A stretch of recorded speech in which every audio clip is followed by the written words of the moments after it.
कल जो कक्षा हुई थी वो आप लोगों को समझ में आई थी?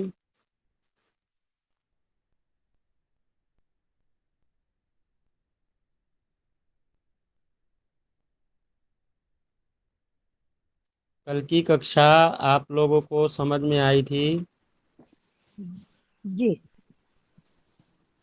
चलिए, अब आगे की आज की कक्षा में क्या कह रहे हैं? क्रूर ग्रह के द्वारा जो विनष्ट ग्रह हो जाते हैं, जो तत्वहीन मतलब शक्तिहीन कहिए या तेजहीन जो हो जाते हैं, हाँ, तो उनके बारे में कह रहे हैं कि विनष्ट ग्रह किसे कहते हैं? जो ग्रह क्रूरा क्रू क्रूराक्रांत, क्रूरयुत, क्रूर दृष्ट एवं रश्मि विहीन हो तो उसे विद्वान लोग विनष्ट संज्ञक ग्रह कहते हैं। क्या कौन कौन से?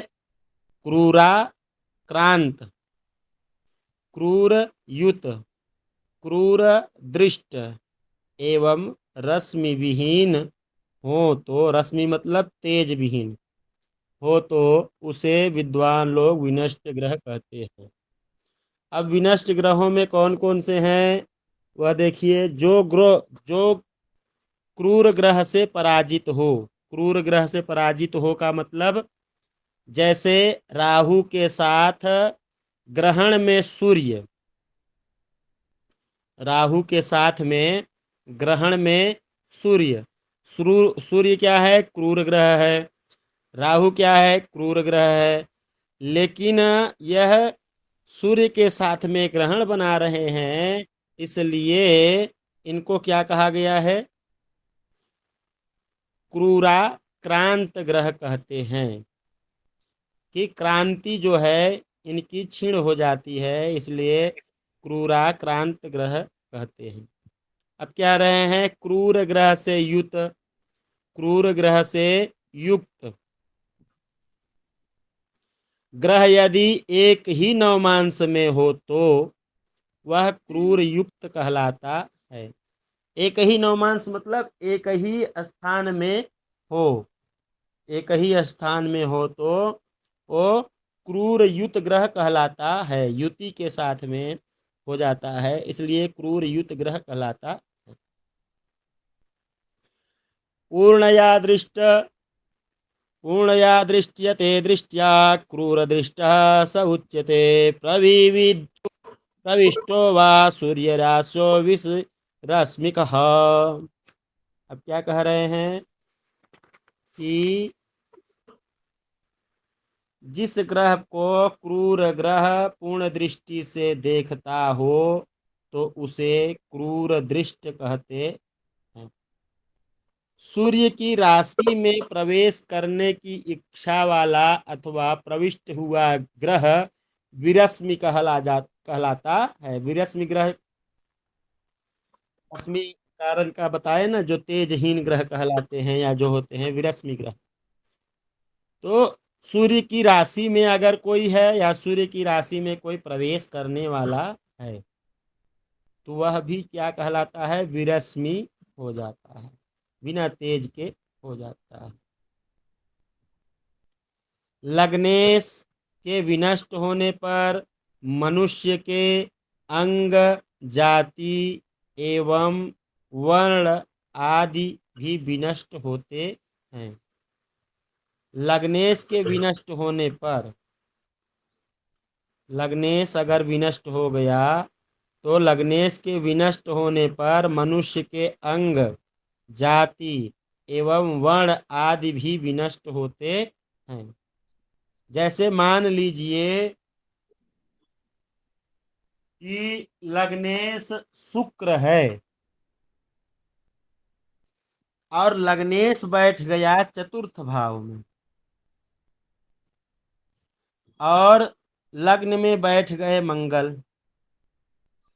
तो चौथी दृष्टि से मंगल शुक्र को देख रहे हैं। चौथी दृष्टि से मंगल क्रूर ग्रह होकर के शुक्र को देख रहे हैं, तो यहाँ पे विनष्ट हो गए। तो अब यहाँ कह रहे हैं कि मनुष्य के अंग, जाति एवं वर्ण आदि पर विनष्ट होते हैं। तो अंग की बात कहें, जात की बात कहें, वर्ण की बात कहें, तो यहाँ पे जो जो लग्न से देखा जाता है वह सब चीजों का विचार हम कर सकते हैं।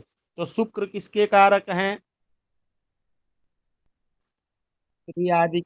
स्त्री आदि के कारक शुक्र हैं। तो उस क्षेत्र में वह व्यक्ति परेशान रहेगा, ऐसा कह सकते।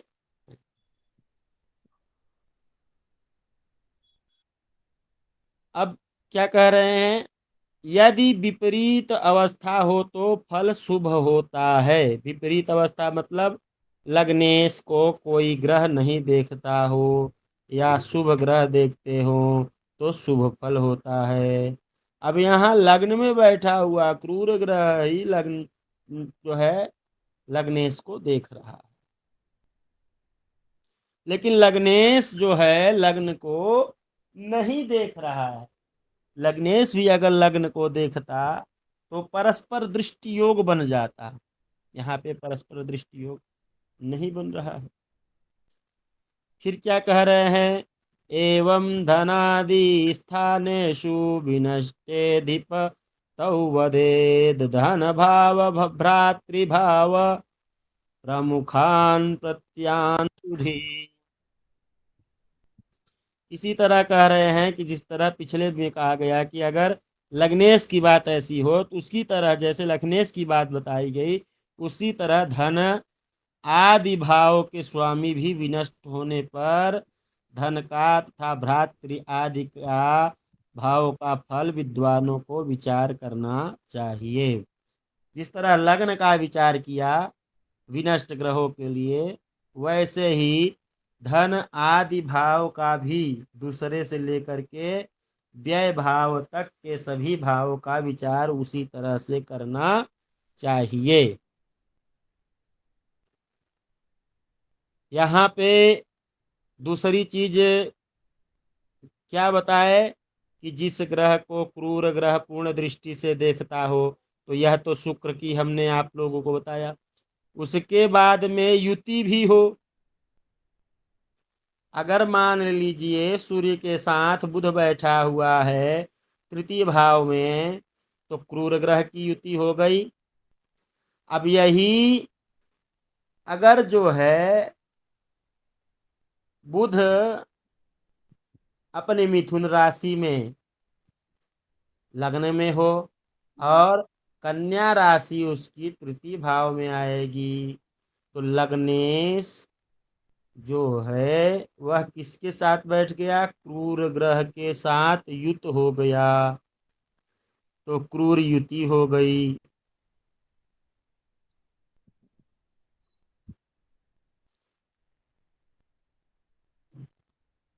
अब यहाँ पे आगे बढ़ते हैं 11वें द्वार के पास में। अब कह रहे हैं 11वें द्वार पे क्या है? राजयोग की बात बताई गई है कि राजयोग कैसे बनता है।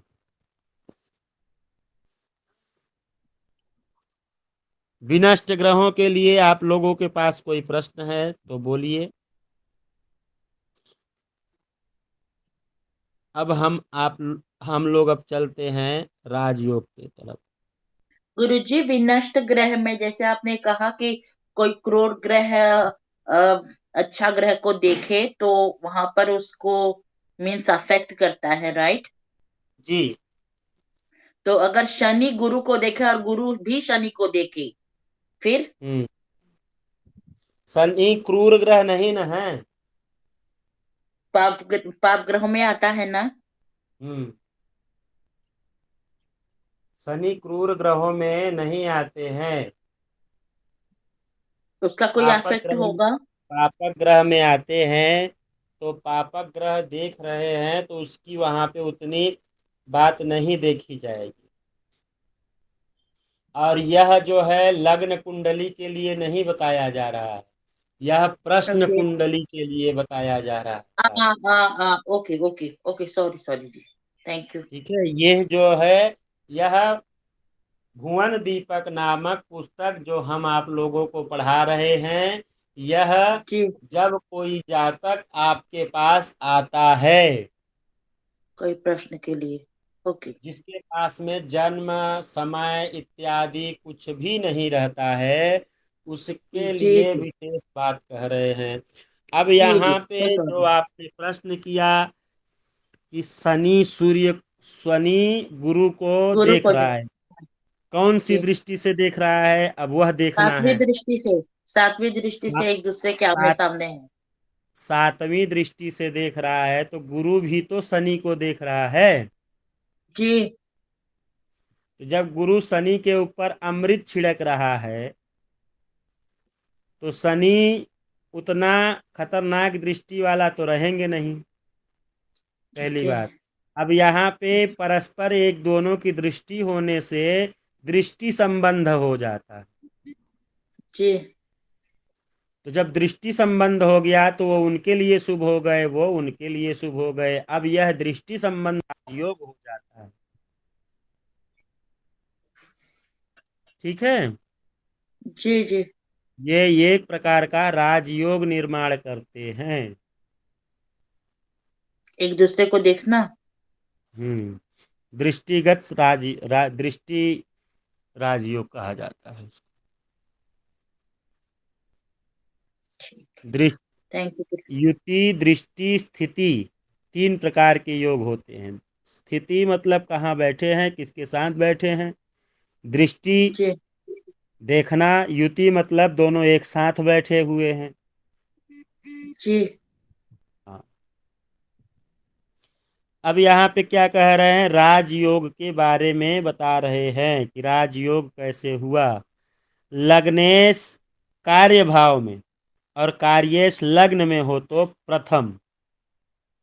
लग्नेश कार्य भाव में और कार्येश लग्न भाव में हो तो प्रथम राजयोग की बात कह रहे हैं। अब कार्येश मान लीजिए, कार्येश की को कह रहे हैं जिस भाव से आपके सामने बैठा हुआ जातक या व्यक्ति प्रश्न कर रहा है, उस भाव को कार्येश कहते हैं। मान लीजिए चतुर्थ भाव से पूछ रहा है तो चतुर्थ भाव कार्येश हो जाएगा। पंचम भाव से पूछ रहा है तो पंचम कार्येश हो जाएगा। शत्रु भाव से पूछ रहा है तो शत्रु भाव कार्येश हो जाएगा। स्त्री भाव पूछ रहा है तो स्त्री भाव कार्येश हो जाएगा। धन भाव पूछ रहा है तो धन भाव कार्येश हो जाएगा। जिस भाव से प्रश्न पूछेंगे वह भाव कार्येश हो जाएगा। और लग्नेश की बात कर रहे हैं कि लग्नेश यदि कार्य भाव में हो और कार्येश लग्न में हो तो प्रथम। द्वितीय में क्या कह रहे हैं, लग्नेश लग्न में और कार्येश कार्य भाव में हो तो द्वितीय, मतलब अपने अपने स्थान पे हो। बोलिए। जी, तो राजयोग कौन सा भाव से देखा जाता है? वही बता रहे हैं, ये राजयोग ही बता रहे हैं। हाँ, तो अभी आपने अलग-अलग भावों को बताया ना, कौन-कौन सा भाव को देखा जा रहा है, तो हम लग्नेश के लिए कौन सा भाव पर केंद्रित करेंगे? लग्नेश लग्न हो गया ना, लग्न प्रथम स्थान को लग्न कहते हैं। हाँ, वो तो पता है। अब लग्नेश अगर कार्येश में बैठा हो, ठीक है। हुँ। कार्य भाव मतलब मान लीजिए जैसे हमने आपको उदाहरण बताया कि चतुर्थ भाव, पंचम भाव, सप्तम भाव, जो भी भाव है। मान लीजिए कोई स्त्री के लिए विचार कर रहा है, तो सप्तम भाव की मान लीजिए कोई आया कहा कि हमारे लड़के की शादी नहीं हो रही है, कब तक हो जाएगा। तो हाँ, लग्नेश तो हाँ, फिक्स है। हाँ, तो अभी आपने बताया कि विवाह का, तो राजयोग पाने के लिए कौन-सा भाव पर देखेंगे? अगर वही किसी ने वही मैं बतावा प्रश्न था किया। शर्मिला, वही बतावा था, उसको सुनो। अच्छा। तो आप ये देखिए कि लग्नेश तो फिक्स रहता है ना। लग्न तो फिक्स रहता है कि नहीं फिक्स रहता है। जी जी ठीक जी है। गुरुजी। तो लग्नेश फिक्स है। अब कार्येश की बात हो रही है तो कार्येश सप्तम भाव हो गया। जी अब लग्न का जो स्वामी रहेगा वही लग्नेश हो गया, और कार्य भाव का जो स्वामी रहेगा वो कार्येश हो गया। तो सप्तम भाव जी के लिए अगर विचार किया जा रहा है तो कार्य सप्तम भाव हो गया। अब सप्तम का जी भाव का मालिक मान लीजिए जहाँ जो है वह लग्न में बैठ जाए और लग्न का मालिक सप्तम भाव में बैठ सप्तम जाए में। तो वह प्रथम जो है राजयोग होता है। जी ठीक है। जी जी। अब द्वितीय राजयोग कह रहे हैं कि लग्नेश लग्न में बैठा हो, कार्येश कार्य भाव में बैठा हो, यह द्वितीय राजयोग होता है। ठीक है। जी गुरुदेव। जी जी। अब अब तीसरा कह रहे हैं कि लग्नेश और कार्येश लग्न में हो तो तृतीय कार्य योग होता है। ठीक है। लग्नेश और कार्येश मतलब सप्तमेश और लग्नेश दोनों लग्न में बैठे हों तो तीसरे प्रकार का राजयोग होता है। अब लग्नेश और कार्येश दोनों कार्य भाव में बैठे हों मतलब लग्नेश और कार्येश मतलब सप्तमेश दोनों सप्तम में ही बैठे हो तो चतुर्थ प्रकार का योग होता है। परंतु इन चारों योगों में परस्पर चंद्रमा की दृष्टि हो तभी कार्य सिद्धि होता है। ठीक है। इन सभी योगों में अगर चंद्रमा की दृष्टि है तभी कार्य सिद्धि योग होगा, नहीं तो नहीं होगा। ये समझ में आया। जी और जी। और चंद्रमा अगर अपने मित्र राशि या उच्च राशि में बैठा हुआ है तो अधिक शुभ फल होता है। या सप्तम भाव पे चंद्रमा की दृष्टि हो या लग्न में चंद्रमा की दृष्टि हो या फिर चंद्रमा जो है अपने उच्च और यह भी कि चंद्रमा की अगर दृष्टि नहीं है कार्य भाव पे या लग्न भाव पे चंद्रमा की दृष्टि नहीं है तो वह कार्य सिद्धि योग नहीं बन पाएगा। और अगर मित्र राशि या उच्च राशि में है तो अधिक फल देने वाला योग बन जाएगा। मतलब विवाह के लिए कोई पूछने आया है तो मित्र राशि से चंद्रमा देख रहा है तो डायरेक्ट कह दीजिए जल्द से जल्द हो जाएगा, 1-2 महीने के अंदर ही विवाह कार्य हो जाएगा, नहीं तो इस साल के अंदर में विवाह जरूर हो जाएगा, 100% हो जाएगा, इसमें कोई भी संशय नहीं है। ठीक है। जी जी गुरुदेव। आगे बढ़ें। जी जी शारदा जी पूछिए। गुरुजी, चारों योगों का तो समझ में आ गया। फिर आपने बताया कि इन चारों योगों को हम जोड़ते हैं कि चंद्र की दृष्टि होनी चाहिए तभी कार्य सिद्धि होगी, राइट। जी जी फिर आपने कहा कि सपोज दृष्टि ना हो चंद्र की और हम्म चंद्रमा, अब ये मेरी थोड़ी सी कंफ्यूजन है। अगर चंद्रमा स्वराशि का हो उस प्रश्न कुंडली में, उच्च का हम्म हो या फिर मित्र राशि में हो, हम्म ठीक, और वो दृष्ट हम्म, ना करता हो तो कार्य सिद्धि होगी? नहीं होगा। नहीं होगी। लेकिन अगर वो जी उच्च का हो, स्वराशि का हो या मित्र राशि का हो कर देखे तो वो और भी ज्यादा शुभ फल ही होता है, राइट। जी जी उसमें जी चंद्रमा जी की दृष्टि होना जरूरी है। मान जी लीजिए जी चतुर्थेश और लग्नेश की बात आ रही है तो चंद्रमा जी अगर दसम भाव में बैठा हुआ है तो कार्य भाव को देख रहा है, या चंद्रमा जी जी सप्तम भाव में बैठा हुआ है तो लग्न को देख रहा है तो कार्य जी जी का जी जी लग्नेश को देख रहा है, तो यहाँ पे जी जी। कार्य सिद्धि योग हो जाएगा। हाँ जी हाँ जी हाँ जी, थैंक यू। समझ लेकिन में आ अगर गया अब। नहीं दे लगन अगर लगन भाव को और कार्य भाव को चंद्रमा नहीं देख रहा है तो कार्य हम्म, सिद्धि योग नहीं होगा। नहीं होगा। जी, जी देखना जरूरी। जी। गुरुजी जरा दूसरे प्रकार को फिर से समझा देना।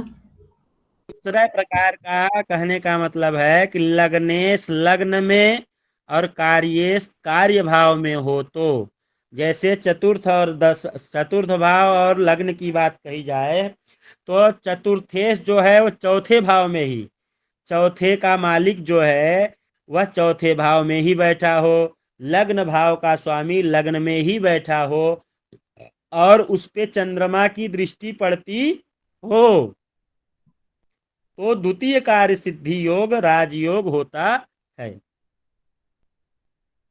ठीक है। जी गुरुजी।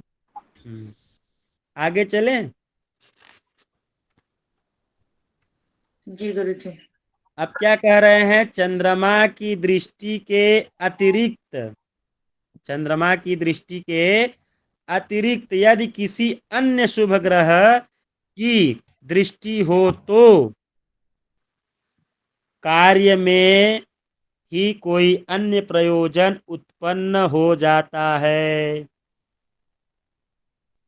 समझ गए। चंद्रमा के जगह अगर किसी और की भी दृष्टि पड़ गई, चंद्रमा की तो पड़ ही रही है, लेकिन किसी और शुभ ग्रह की दृष्टि, और शुभ ग्रह कौन है, गुरु शुक्र बुध, इनकी भी दृष्टि अगर पड़ गई तो कार्यारंभ में ही, कार्य के आरंभ में ही कोई अन्य प्रयोजन उत्पन्न हो जाता है, कोई और कार्य भी उत्पन्न हो जाता है, मतलब और कोई खुशखबरी मिलने वाली हो जाती है।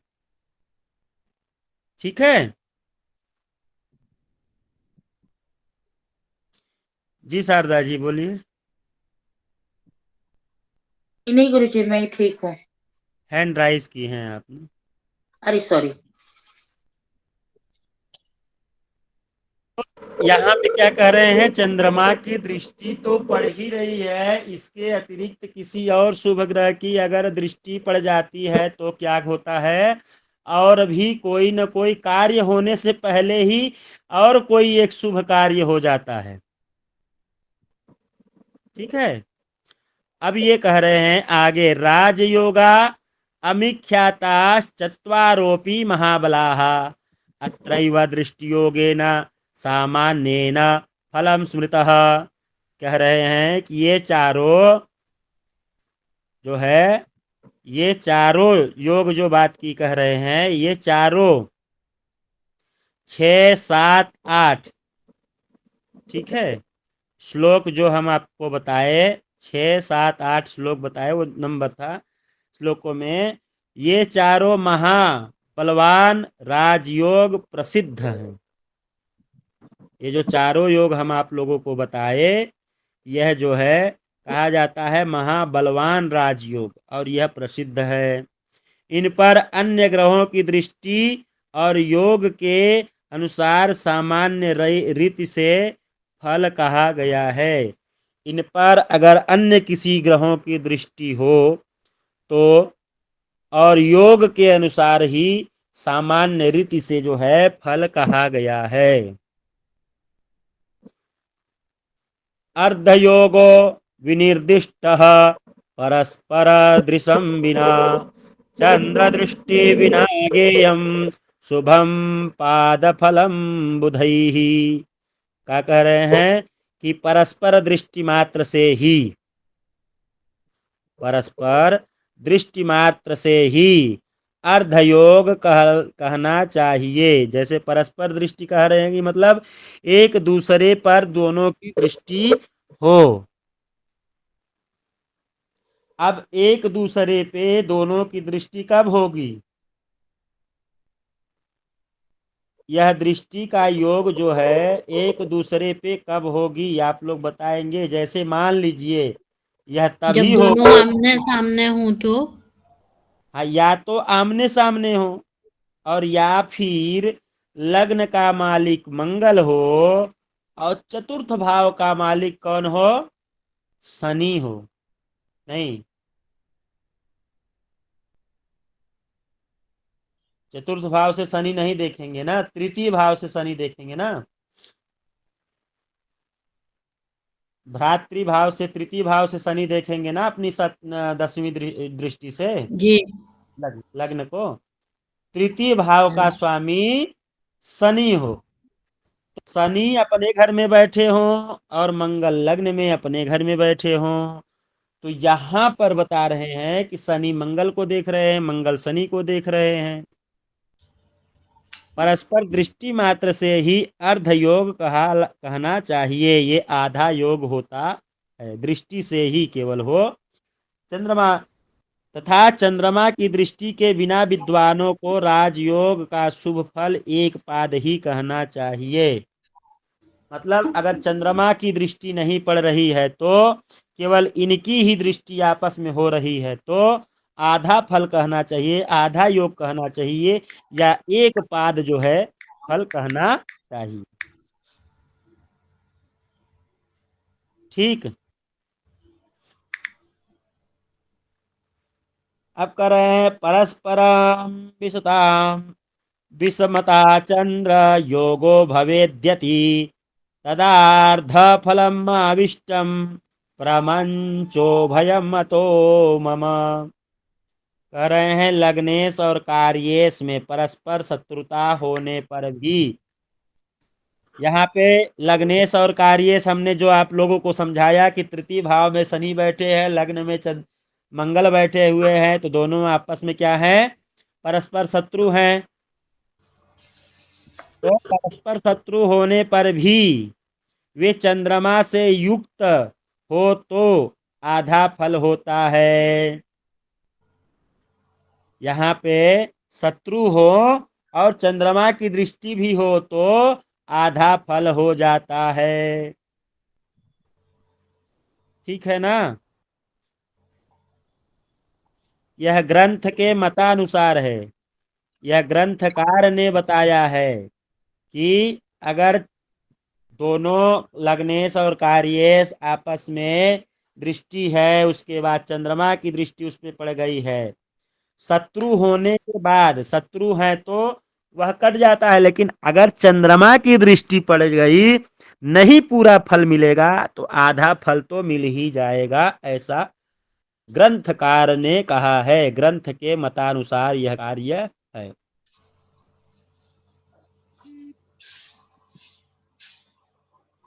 अब कह रहे हैं कार्य सिद्धि का विचार, कार्य सिद्धि होगी या नहीं होगा उसका विचार कह रहे हैं। आप लोग लिखना चाहेंगे तो लिख सकते हैं, मैं लिखवा दूं। जी गुरु जी। हाँ लिखेंगे लिखेंगे गुरु जी। तो लिख लीजिए तब पहले से ही, क्योंकि आप लोग मान लीजिए नहीं हो पाएगा तो चलिए, जो राजयोग है उसके बारे में आप लोग पहले लिख लीजिए। विनष्ट ग्रहों का भी लिखाना है। सभी लिख लेंगे ना गुरु जी। जी गुरु जी। सब लिख जी लिए है गुरुजी। चलिए विनष्ट ग्रहों के लिए लिखिए।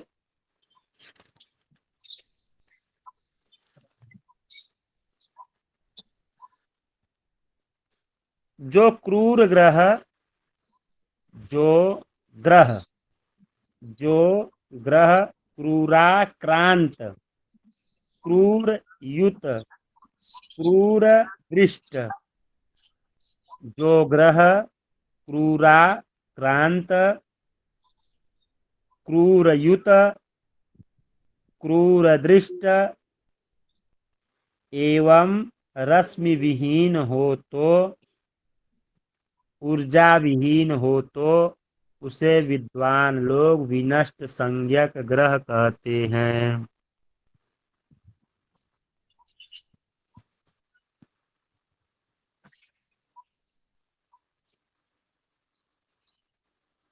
जो ग्रह क्रूराक्रांत, क्रूरयुत, क्रूर दृष्ट एवं रश्मि विहीन हो तो उसे विद्वान लोग विनष्ट संज्ञक ग्रह कहते हैं।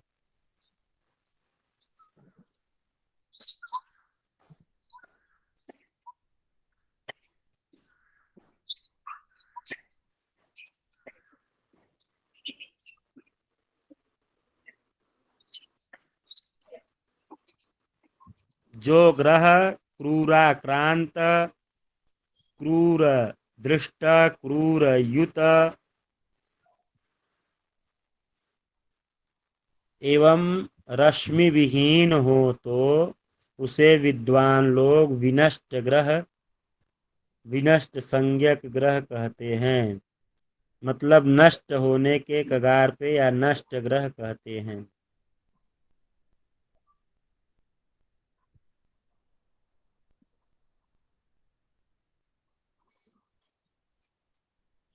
लिखिए अगला, जो क्रूर ग्रह से पराजित हो। जो क्रूर ग्रह से पराजित हो।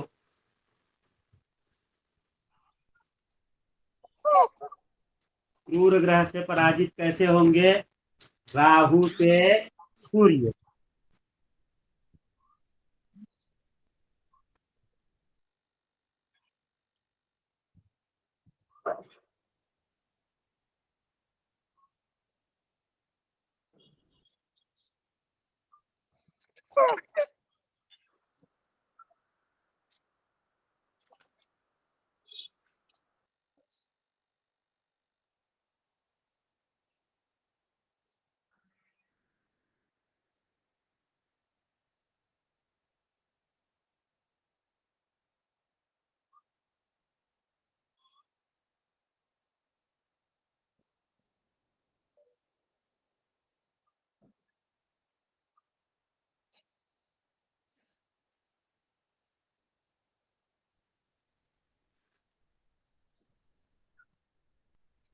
जो क्रूर ग्रह से पराजित हो, जैसे राहु के साथ ग्रहण में रवि। जैसे राहु के साथ ग्रहण में रवि।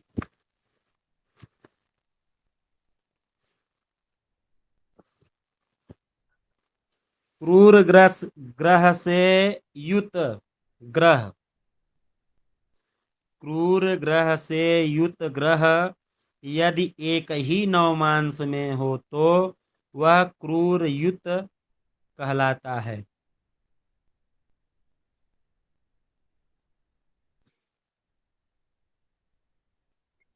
क्रूर ग्रह से युत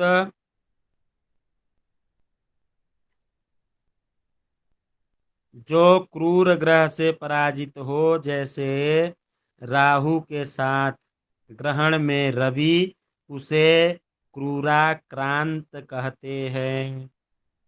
उसे क्या कहते हैं? क्रूराक्रांत कहते हैं। अब आगे फिर क्या कह रहे हैं? क्रूर ग्रह से युत, क्रूर ग्रह से युक्त ग्रह यदि एक ही नवमांश में हो तो वह भी क्रूर युक्त कहलाता है। वह भी क्रूर युक्त कहलाता है।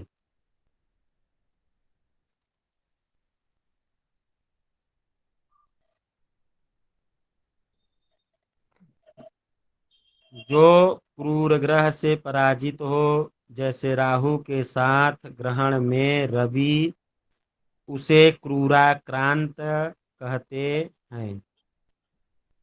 क्रूर ग्रह से युक्त ग्रह यदि एक ही नवमांश में हो तो वह भी क्रूर युक्त कहलाता है।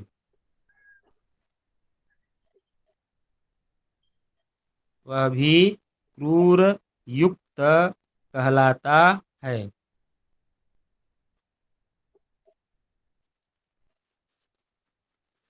अगला लिखिए,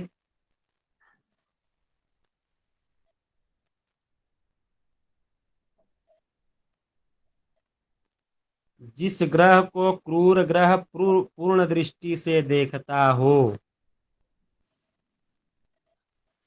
जिस ग्रह को क्रूर ग्रह पूर्ण दृष्टि से देखता हो उसे क्रूर दृष्ट कहते हैं।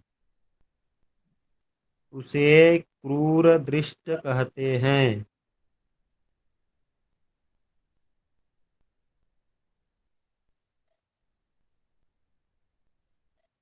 उसे क्रूर दृष्ट कहते हैं। सूर्य की राशि में प्रवेश करने की इच्छा वाला अथवा प्रविष्ट हुआ ग्रह विरश्मि कहा जाता है। यहाँ पे चारों चीज बता दिए। क्रूराक्रांत किसको कहते हैं? क्रूर युत किसे कहते हैं? क्रूर दृष्ट किसे कहते हैं? और विरश्मि ग्रह किसे कहते हैं? तो विरश्मि ग्रह सूर्य की राशि में प्रवेश करने की इच्छा रखने वाला अथवा प्रविष्ट हुआ ग्रह, प्रवेश हुआ ग्रह विरश्मि कहा जाता है। विरश्मि कहा जाता है।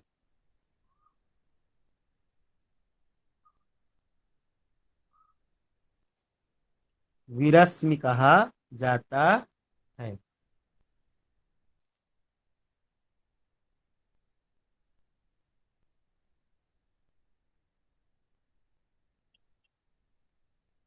आगे लिखिए। लग्नेश के विनष्ट होने पर मनुष्य के अंग जाति वर्ण। लग्नेश के विनष्ट होने पर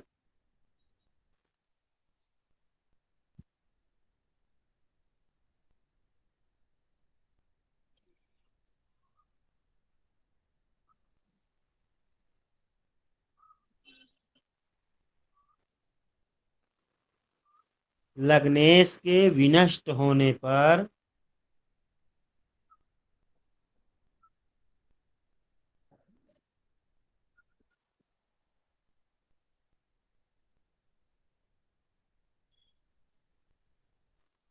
मनुष्य के अंग जाति एवं वर्ण आदि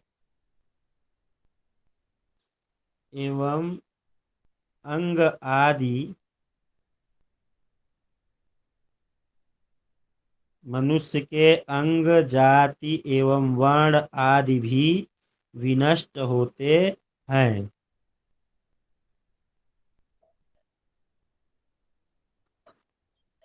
मनुष्य के अंग जाति एवं वर्ण आदि भी विनष्ट होते हैं। यदि विपरीत अवस्था हो तो फल शुभ होता है। यदि विपरीत अवस्था हो तो फल शुभ होता है।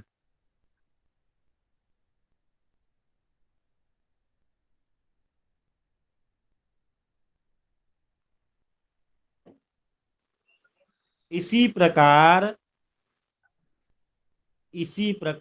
धन आदि भावों के स्वामी का विनष्ट होने पर इसी प्रकार धन आदि भावों के विनष्ट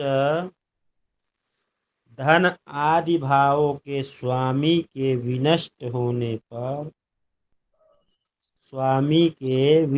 होने पर धन का तथा भ्रातृभाव आदि का द्वादश भाव आदि का फल विद्वानों को विचार करना चाहिए।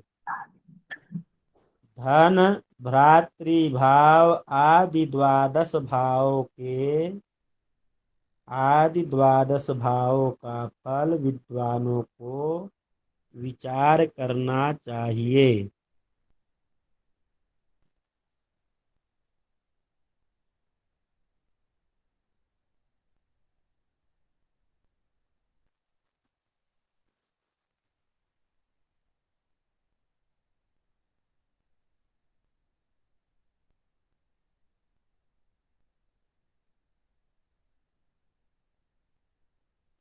हो गया।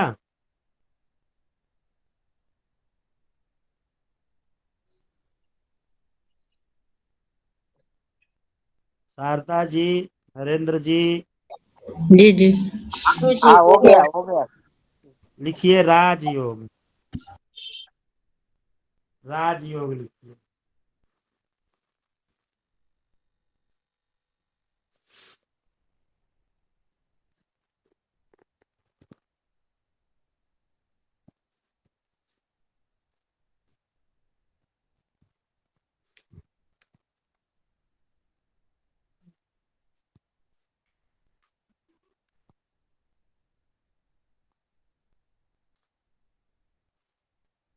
कार्येश लग्न में, लग्नेश कार्य भाव में,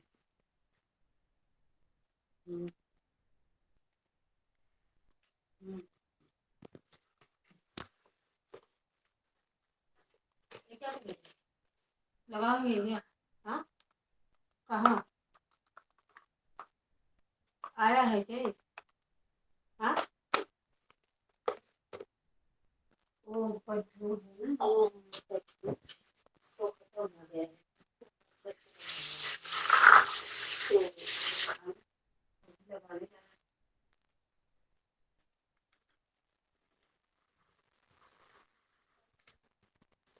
कार्येश लग्नेश कार्य भाव में और कार्येश लग्न भाव में हो तो प्रथम प्रकार का राजयोग, तो प्रथम राजयोग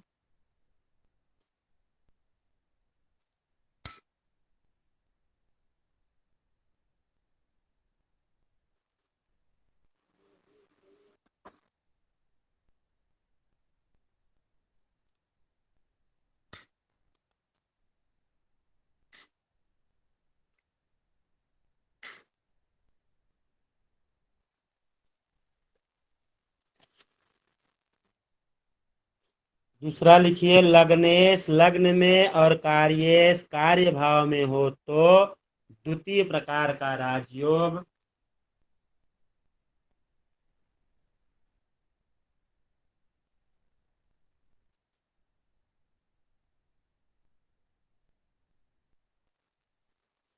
लग्नेश लग्न में कार्येश कार्य में भाव में हो तो द्वितीय प्रकार का राजयोग, लग्नेश और कार्येश दोनों लग्न में हो तो तृतीय प्रकार का राजयोग, लग्नेश और कार्येश दोनों लग्न में हो तो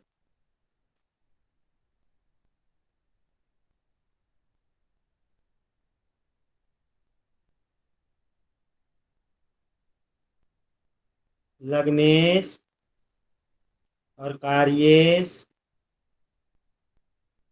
दोनों लग्न में हो तो तृतीय प्रकार का राजयोग।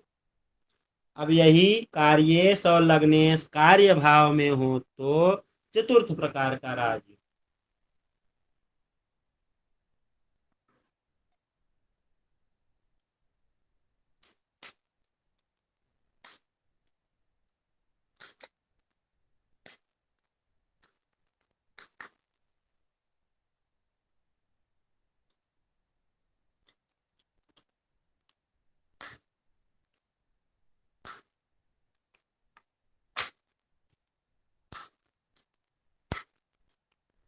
गुरु जी चतुर्थ राजयोग का फिर से रिपीट कर दीजिए। चतुर्थ राजयोग देखिए कार्येश और लग्नेश दोनों कार्य भाव में स्थित हो, कार्येश और लग्नेश दोनों कार्य भाव में स्थित हो तो चतुर्थ राजयोग।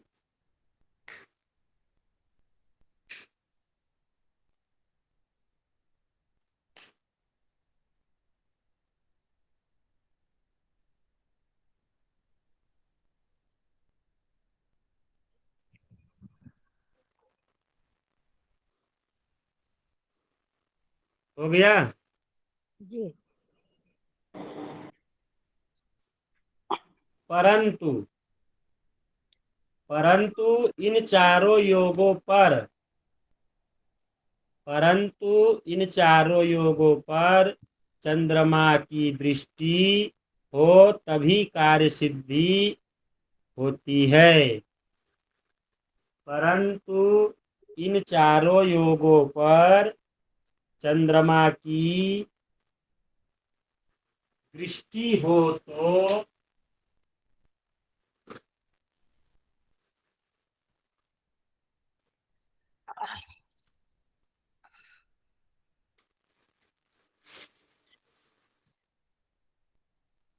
इन चारों योगों पर चंद्रमा की दृष्टि हो तो कार्य सिद्धि होती है।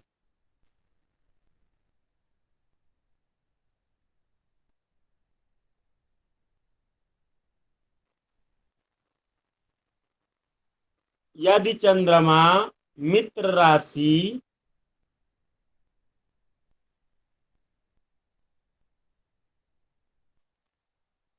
यदि चंद्रमा मित्र राशि आदि में हो तो अधिक शुभ फल होता है। यदि चंद्रमा मित्र आदि राशि में हो तो अधिक फल होता है।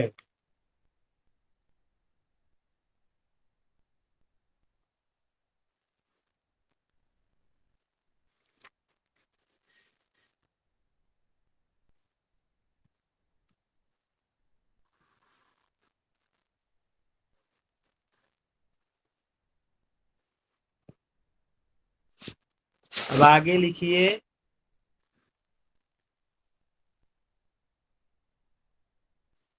चंद्रमा की दृष्टि के अतिरिक्त यदि किसी अन्य शुभ ग्रह की दृष्टि हो तो चंद्रमा की दृष्टि के अतिरिक्त चंद्रमा की दृष्टि के अतिरिक्त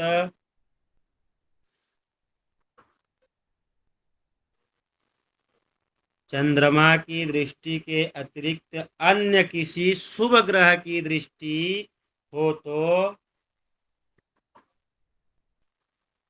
अन्य किसी अतिरिक्त अन्य किसी शुभ ग्रह की दृष्टि हो तो अतिरिक्त अन्य किसी शुभ ग्रह की दृष्टि हो तो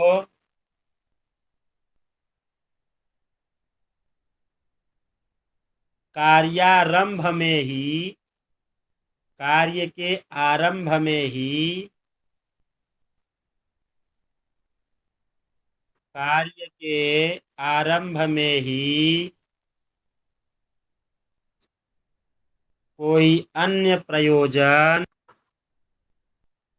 कोई अन्य प्रयोजन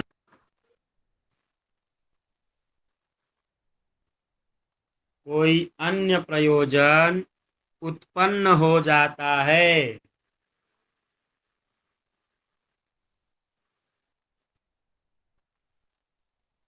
कोई अन्य प्रयोजन उत्पन्न हो जाता है।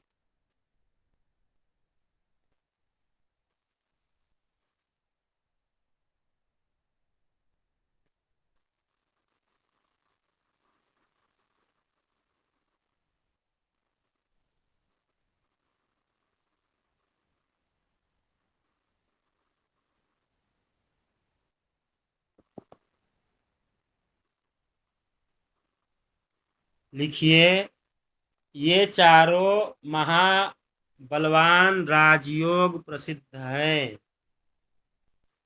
ये चारों महाबलवान राजयोग प्रसिद्ध हैं। ये चारों महाबलवान राजयोग प्रसिद्ध हैं। ये चारों महाबलवान राजयोग प्रसिद्ध है। इन पर अन्य ग्रहों की दृष्टि हो और इन पर अन्य ग्रहों की दृष्टि हो और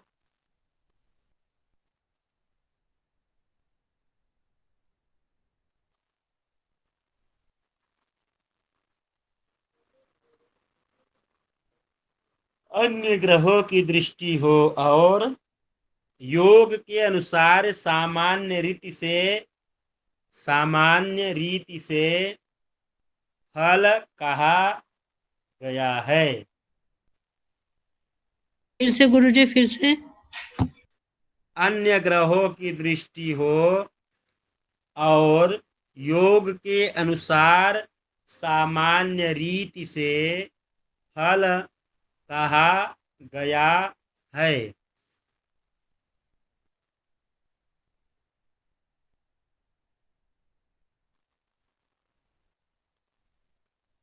सामान्य रीति से फल कहा गया है।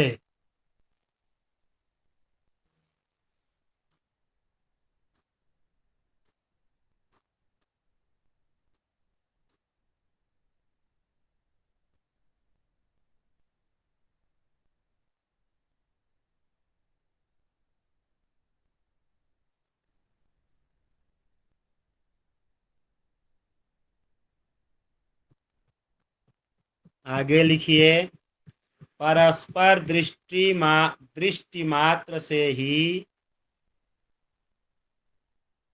परस्पर दृष्टि मात्र से ही आधा योग कहना चाहिए। सप्तमेश, सप्तम से देख रहा हो या कहीं से भी देख रहा हो, और लग्नेश कहीं से भी सप्तम को देख रहा हो, तो यह दृष्टि जो है दृष्टि मात्र से आधा योग कहा जाता है, अर्ध योग कहना चाहिए, अर्ध योग कहना चाहिए।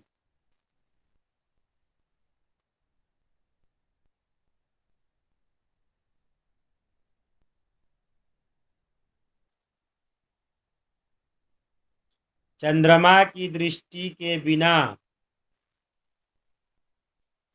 चंद्रमा की दृष्टि के बिना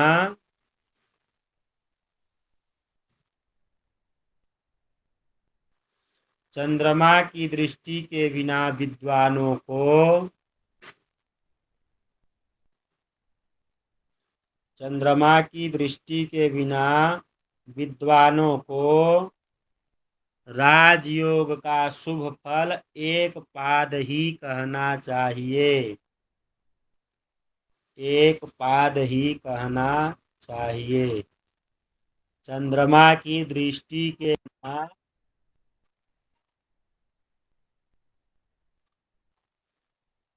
विद्वानों को राजयोग का शुभ फल एक पाद ही कहना चाहिए।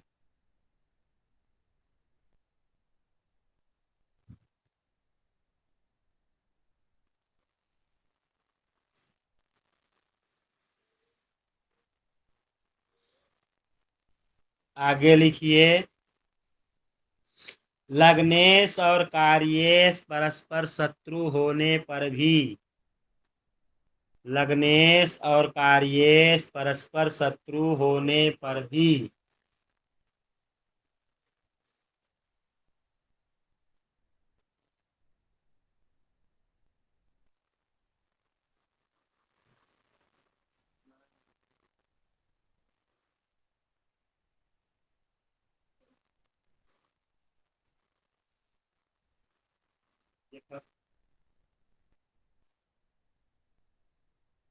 लग्नेश और कार्येश परस्पर शत्रु होने पर, परस्पर शत्रुता होने पर भी यदि वे चंद्रमा से युक्त हो तो, वे चंद्रमा से युक्त हो तो आधा फल कहना चाहिए।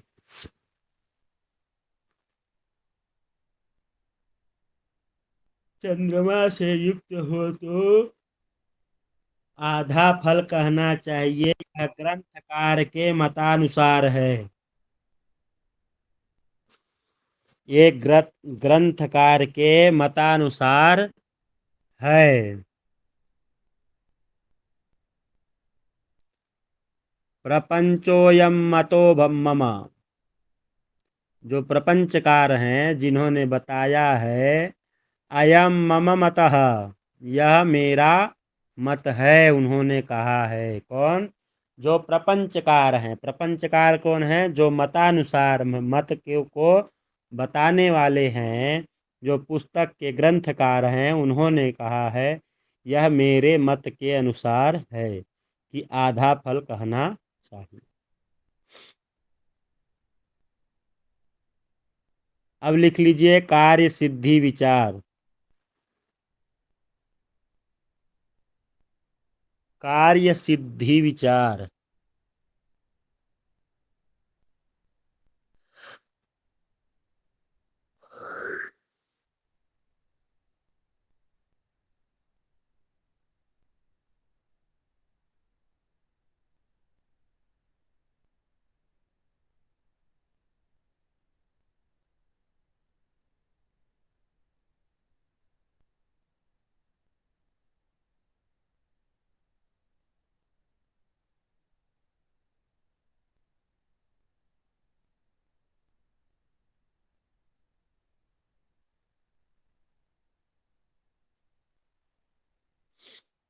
यदि लग्नेश लग्न को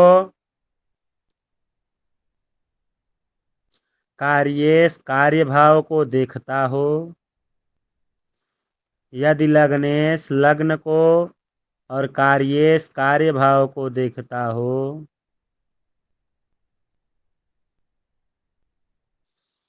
यदि लग्नेश लग्न को और कार्येश कार्य भाव को देखता हो,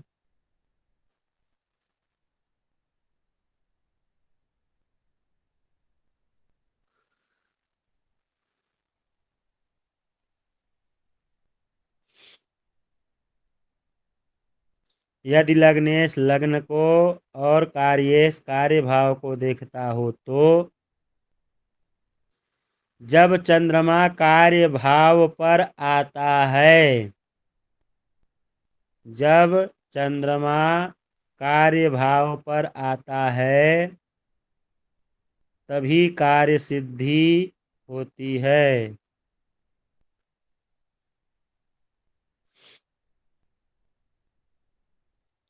यदि लग्नेश लग्न को कार्येश कार्य को देखता हो तो जब चंद्रमा कार्य भाव पर आता है तभी कार्य सिद्धि होती है। इसको आप लोग समझे?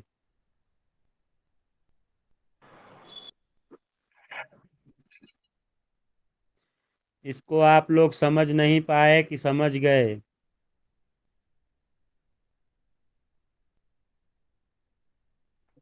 जी गुरुजी।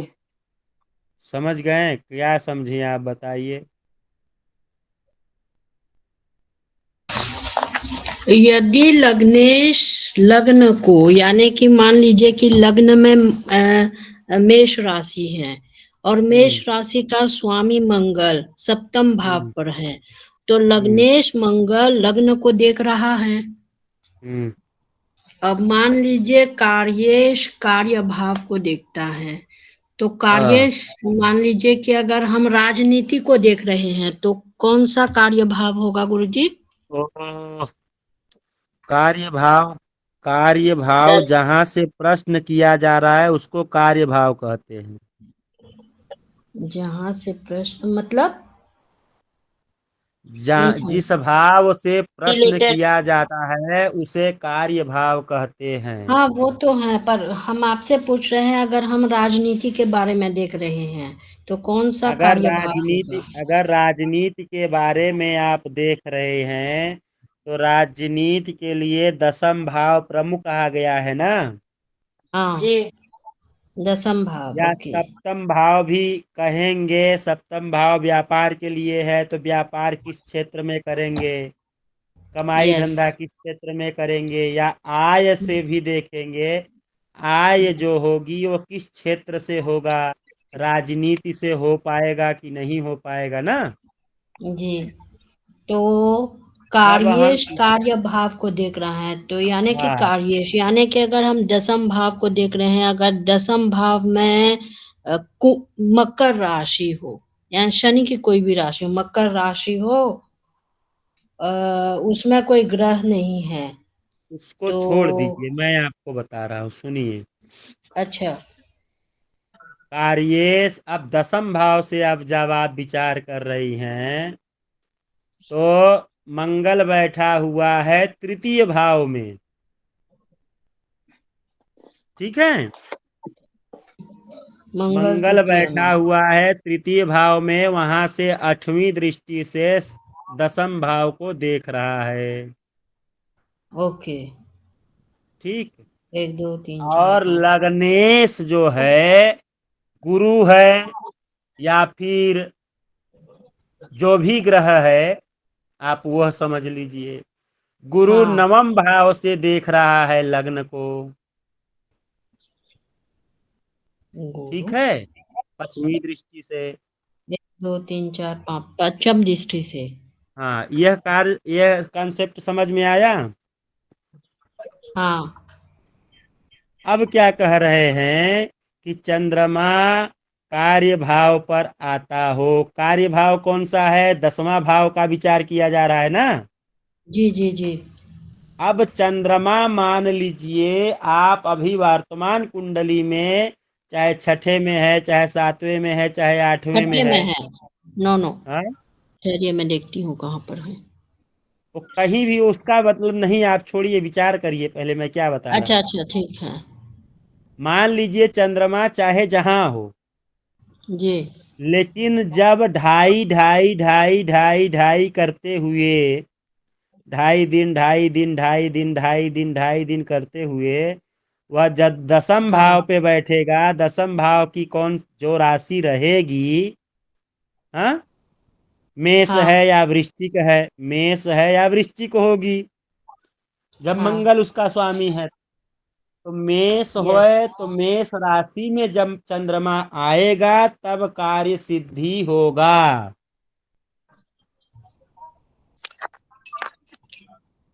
ये समझ में आया? मेष में जब आएगा, मेष जब 10म भाव में आएगा। हाँ, मेष जब 10म भाव में नहीं, 10म भाव हम्म। तो कार्येश ही है, उसमें मेष हाँ राशि बैठी हुई है। तो मान हाँ लीजिए जिस समय प्रश्नकर्ता बता रहे हैं उस समय हाँ। प्रश्न कुंडली में चंद्रमा तुला राशि में बैठे हुए हैं। यस।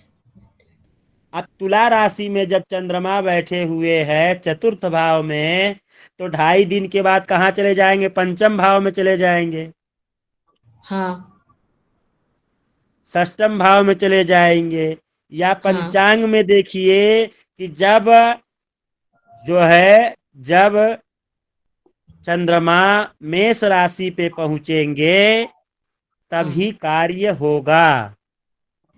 ओके। समझ में आया?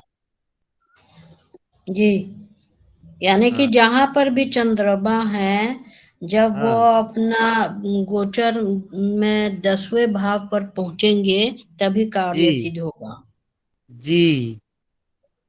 10वें भाव का जो स्वामी हो, 10वें भाव में जो बैठे होंगे वो उस राशि पर पहुंचेंगे तब। जी। तुला राशि के बाद वृश्चिक आएगी, वृश्चिक के बाद में धनु आएगी, मकर आएगा, कुंभ आएगा, मीन आएगा, तब मेष आएगा ना। हाँ तो जब मेष राशि पे चंद्रमा पहुंचेंगे तब उसका कार्य सिद्धि होगा। तो ऐसा बताना चाहिए कि आज से अब 7 डेढ़े कितना हो गया? 10:30। हाँ। 10:30 दिन के बाद में या अगले हफ्ते में आपका कार्य हो जाएगा। जी तो ऐसा कहना चाहिए, ठीक है। जी जी। हम्म। अब गुड। अगला लिखाऊं। हाँ हाँ हाँ जी।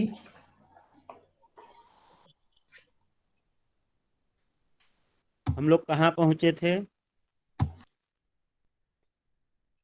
एक पाद दृष्टि, दो पाद यदि दृष्टि। लग्नेश लग्न को कार्येश कार्य भाव को देखता है तो हाँ, जब ठीक। चंद्र कार्य भाव पर आता है तब भी कार्य सिद्धि होती है। लग्नाधिपति इर्लुब्धो लाभाधीशश्च दायको भवति। लग्नाधिपस्य योगो लाभाधीशेन लाभकरः।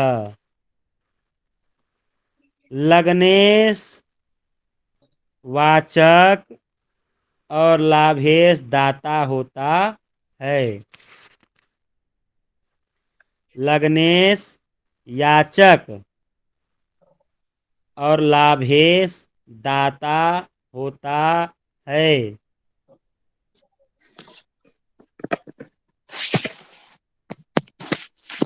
लग्नेश याचक और लाभेश दाता होता है।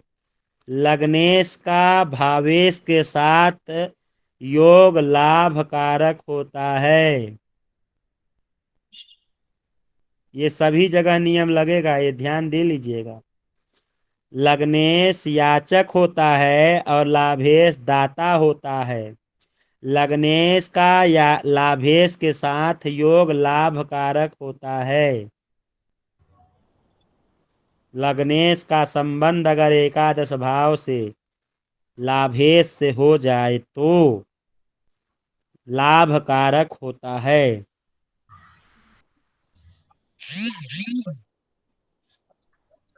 ठीक है। ठीक गुरुदेव। अब यहीं पे रोकते हैं, ठीक है, नहीं तो रिकॉर्डिंग बहुत बड़ी हो जाती है, कोई सुनता नहीं। जी जी जी गुरुदेव। चलिए, सभी को महादेव, जय विश्वनाथ, हर हर महादेव। हर हर महादेव महादेव गुरुदेव। महादेव गुरु जी। हर हर महादेव गुरु।